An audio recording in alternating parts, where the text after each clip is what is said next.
Caroline Brooks, listen, most of us already feel like you're a bad mother. What difference does it make? Y'all ready to talk about it? Cue the music! Oh yes, bitches and hoes, I'm back! I'll drop a player like it's nothing, it ain't working out. Now no debate or fuck discussion, bitch, I'm walking out. My time is money, I ain't loving, let you toast it out. Flip my weave and walk it out, look how I just boast it out. Now come on baby, why you bugging, we can't talk it out. I keeps it moving, I ain't tripping, lost another spouse. I'm just a boss, it's in my blood, no I won't scream or shout. Grabbing my keys. Cause oh yes, bitches and hoes, I'm back. Back with another video, and we're here to discuss Real Housewives of Dubai Season 1. I think it's episode 9. And we gonna call Liz, it is gonna be right down there if I'm wrong. But we gonna call Liz Caroline Brooks. Shut the fuck up. Girl, we tired of hearing about how horrible of a mother you are. We all know that, girl. You getting on Sarah like the other girls ain't thinking the same thing. Girl, please. Anyway, let's get into the episode, girl. The episode opens up. Before I even start the opening up, the only thing I learned from this newlywed game, Caroline Stansberry and her boy toy Sergio was playing, is that Sergio uses his language barrier to cover up the fact that he want a Prince Charming. Ain't gonna be mentioning it no more, but we all knew that to be true. Let's move on. We move to the first scene. Sarah meets up with Chanel, and girl, Chanel pull up in a goddamn wedding gown. Girl, I ain't even gonna ask Chanel where she going, because she going wherever she say she going. Hell, even Sarah was looking like, well, damn, bitch, like, bitch, why is you wearing all that? And like Chanel said, I should have wore this to the wedding, and I would have really messed up Stansberry head if I wore this. See, if I would went to the wedding, this what I would have wore. I said, you definitely would have outdid her.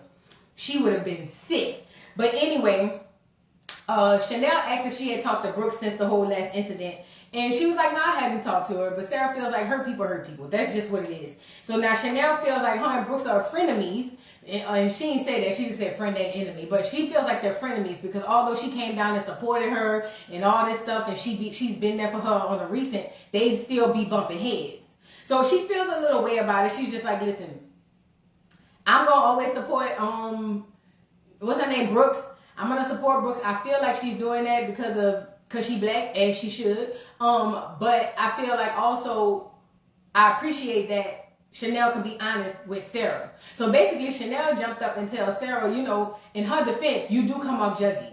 You do come off judgy. You come not, and then she said preachy too. I'm sorry. So she was like, you know, is there a way that you can talk to people without feeling like, or having the people feel like they're being judged or like you're preaching or something like that? And Sarah's whole thing is, I don't solicit advice. People come ask me for my opinion on stuff. And I'm with her on that. Listen, if I know every time I'm around this bitch, she always trying to make me look smaller or whatever the case may be about what I got going on, I'm not about to ask you for no advice on nothing. Girl, you the last person I want to hear from. I don't understand. Like even Chanel, you went to her when you was having issues and y'all talked about stuff. You can't go to the person who you feel is so judgy and then get mad when she judge. That's just what she does. But Chanel asked her, she said, girl, so who is Sarah? Like, who are you? Like, people want to know who you are other than the judgy, you know, character that you give off. And she said basically at 14, she saw her parents get divorced.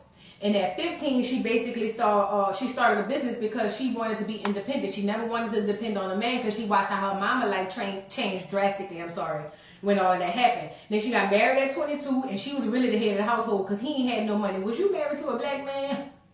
Anyway, because if you was, you a damn fool. But yeah, she said, and basically that's what made her and built her as to where she is now. Like she loves and appreciates and cherishes herself more than any relationship just for the sake of having one.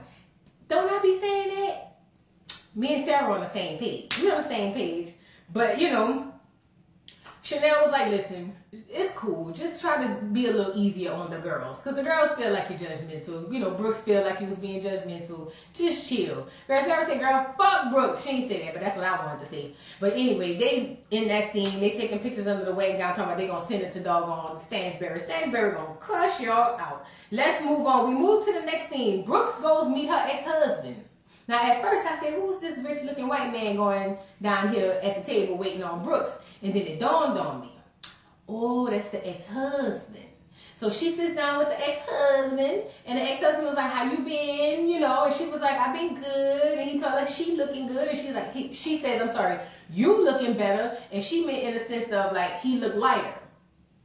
And he was just like, you know, I had some time, took some months off, and went wherever I went, and it actually really helped me. So then she starts talking about her son. She says her son basically feels away. He feels like he's being unheard. He feels like he's being bullied at school, like all these things. Has he told you anything about it? And he was just like, no, he ain't tell me nothing. So apparently she's having conversations with her son that he's not having. And it's probably because he lives with you, so it makes all the sense in the world. Then she gives us her backstory about her and him. She said they were married for 7.5 years. She said, but his energy and his vibe was just always bad. Like, he gave bad juju vibes. You know what I'm saying? And she said it made her life a living hell for her, and she had to get up out of there. Is you gonna spill a tea or no? Is you gonna keep playing in our face? Girl, we don't want to hear the BS. We want the A-list tea.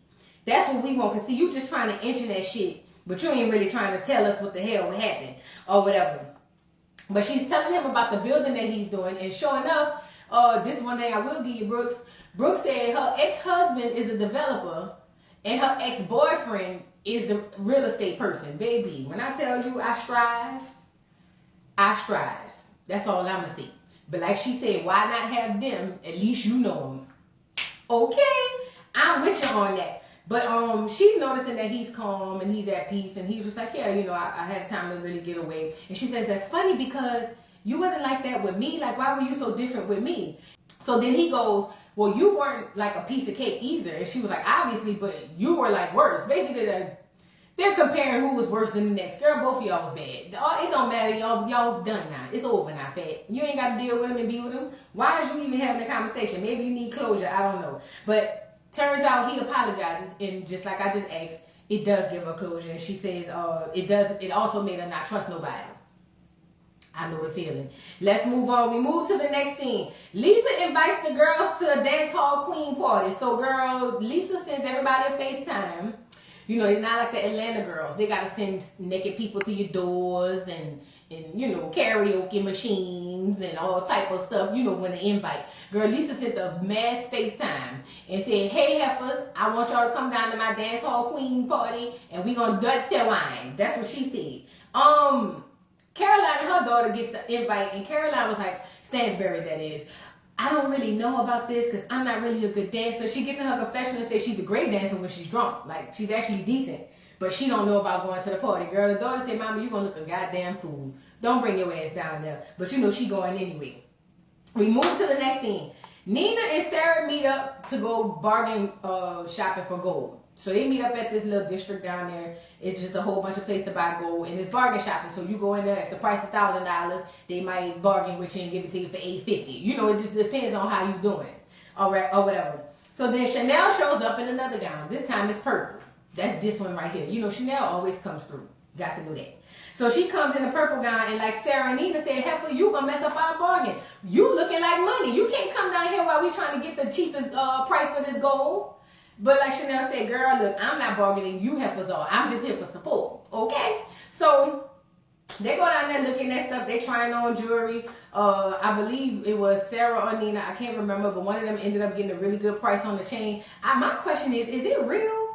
Because if that's real gold, I damn sure would love to go down there and get me some and have somebody ship me some back. Because that was some good ass prices for gold. And I know gold is not super expensive, but even still, if it's from there, it's probably some genuine real gold. I was just wondering about that. That's a sidebar.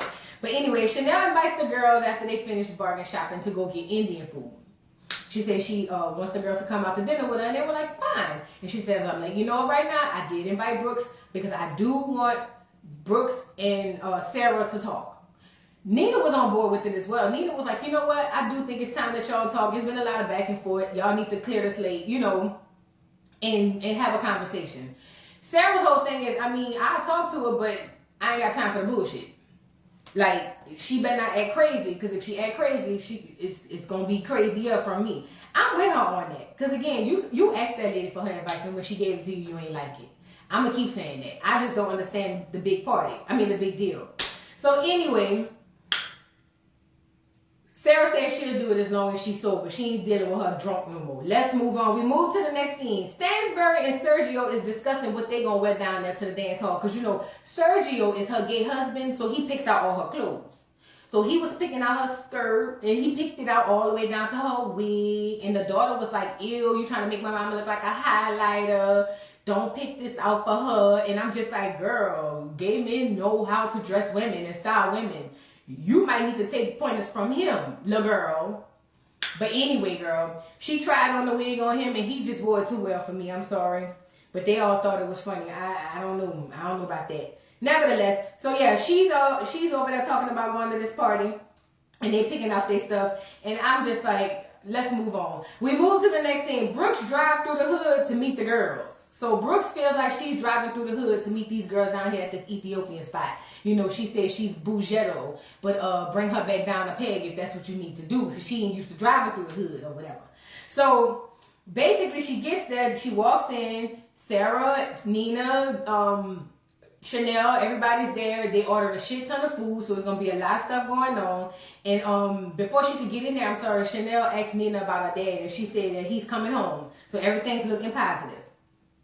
So Chanel trying to prep Brooks before she get in there and say, look, I'm gonna give you some advice, girl. Just listen, don't be judgy, like give it a chance. And Sarah was just like, girl, whatever, I take care of it. Brooks comes in, sit down, give everybody a hug and a handshake or whatever, and she says she want to address the cat in the room. I guess the elephant was too big to fit.